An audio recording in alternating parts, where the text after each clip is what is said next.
El año 2024 yo creo que va a ser, porque todavía nos queda unas semanas para finalizar el año, pero en términos de logros del sistema de trasplantes va a ser un año muy exitoso y probablemente sea un año en el que cuantitativamente nos superemos a nosotros mismos. Las cifras todavía las tenemos que cerrar, tenemos que verlo en detalle, pero es cierto que va a aumentar la donación de órganos, va a aumentar el trasplante de órganos.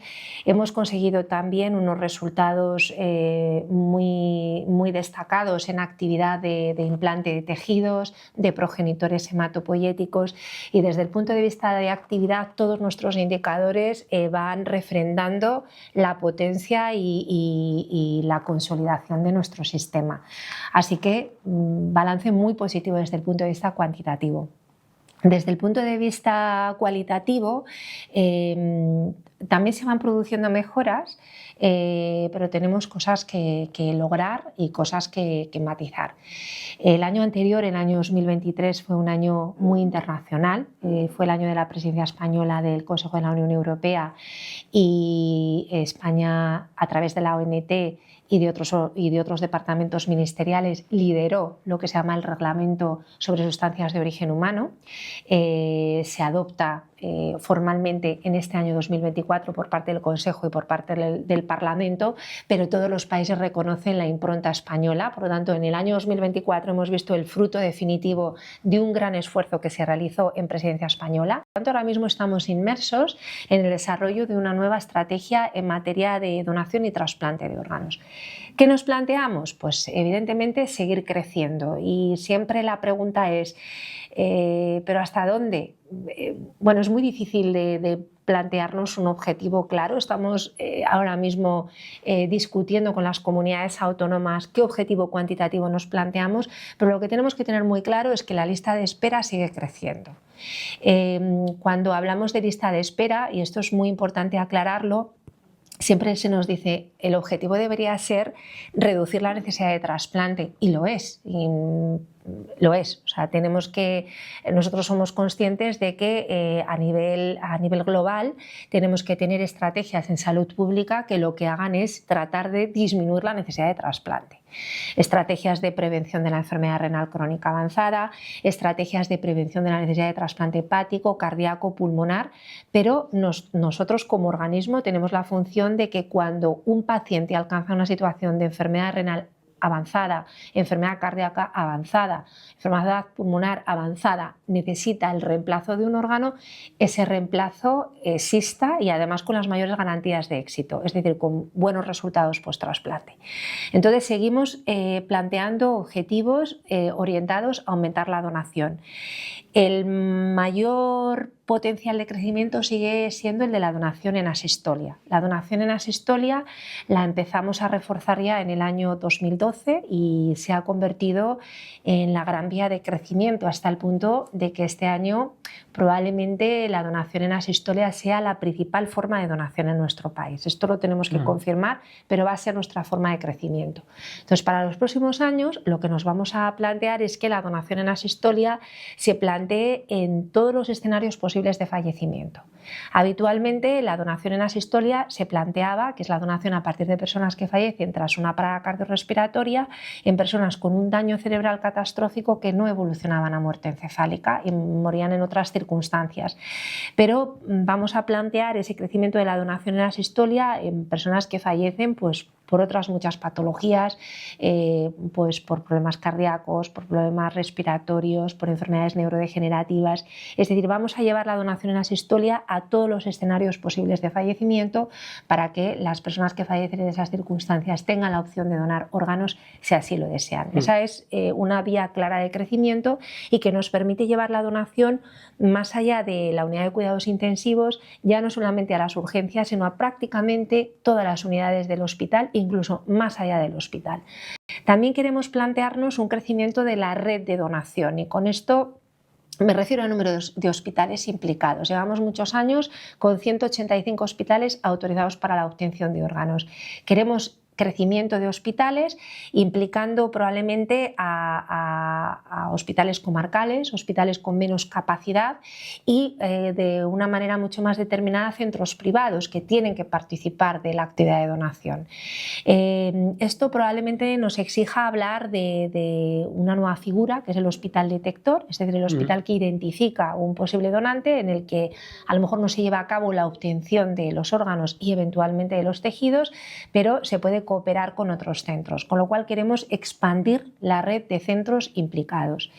Pero las contraindicaciones médicas son contraindicaciones que vamos retando a medida que se producen avances científico-técnicos. Por ejemplo, el VIH. El VIH recientemente ya anunciábamos que teníamos intención tiene la ministra la intención de derogar una orden ministerial que impedía la donación de órganos a partir de personas con VIH. Nuestro objetivo es que estas personas puedan donar órganos a personas también infectadas por el VIH dentro de un protocolo nacional. Y por otra parte también estamos trabajando en el desarrollo de otro protocolo nacional para el trasplante de órganos a partir de personas que fallecen con tumores de alto grado del sistema nervioso central, que hasta hace relativamente poco lo considerábamos una contraindicación absoluta para la donación. Por lo tanto, todos estos protocolos y guías de limitaciones para la donación de órganos las queremos revisar, actualizar y, si es precisa una modificación normativa, como en el caso del VIH, hacerlo.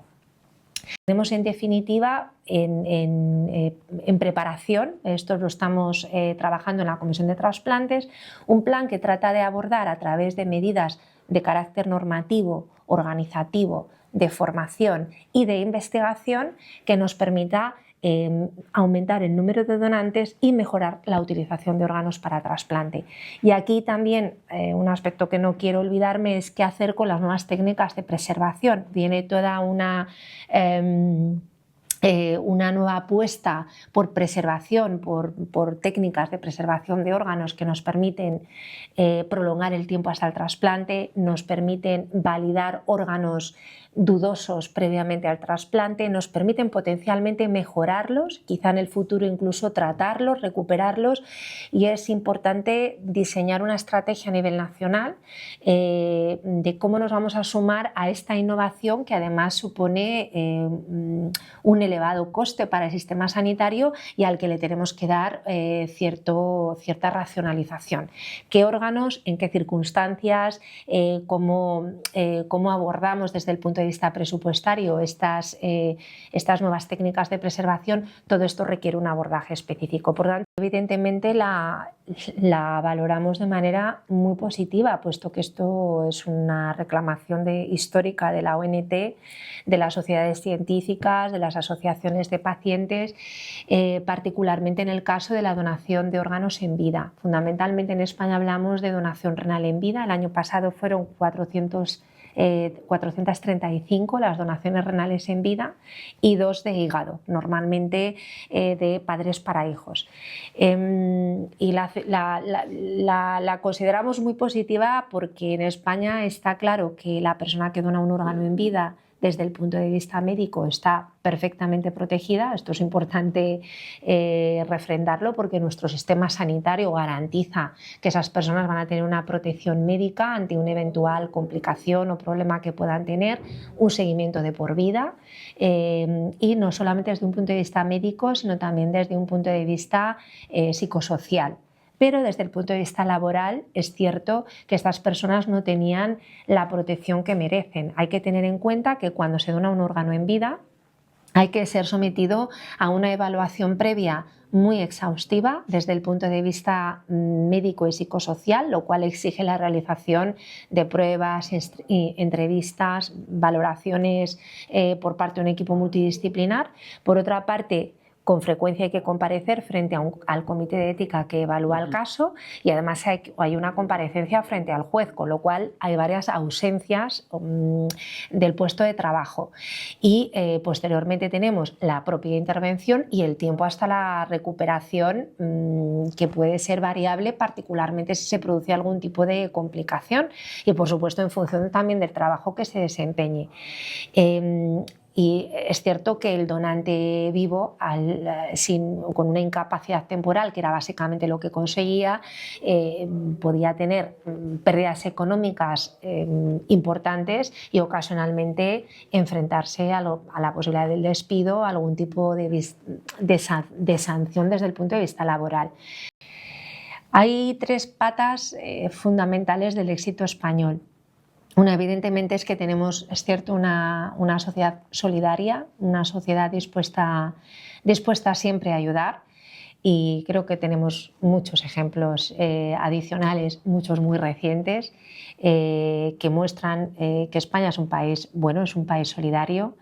En segundo lugar, muy importante es nuestro Sistema Nacional de Salud. El carácter público y universal de nuestro sistema sanitario es una condición sine qua non del éxito español. Pero el tercer aspecto que hace que este sistema funcione realmente bien es cómo hemos organizado el proceso de donación de órganos, de donación de tejidos, de donación de células en España. Básicamente la clave es la gestión. En el caso de la donación de órganos, básicamente pivotamos sobre la figura del coordinador hospitalario de trasplantes. Es importante entender que es una estructura que se nos va agotando, porque la actividad ha aumentado en un 40% en una década. En una década hemos crecido un 40%, y la estructura, si no se refuerza, tiene que adaptarse también. Claro, entonces, pero esa figura de la coordinación de trasplantes, que creo que requiere revisitarla para ver cómo podemos dotarla de fuerza, de energía. De hecho, cuando vivimos la COVID-19, una red que depende de coordinadores intrahospitalarios de trasplante con un perfil de intensivistas que eran requeridos para el tratamiento de pacientes COVID grave, esto fue también un elemento que hizo que se tambaleara el sistema. Por lo tanto, es importante reforzar esas unidades de coordinación intrahospitalarias de trasplante.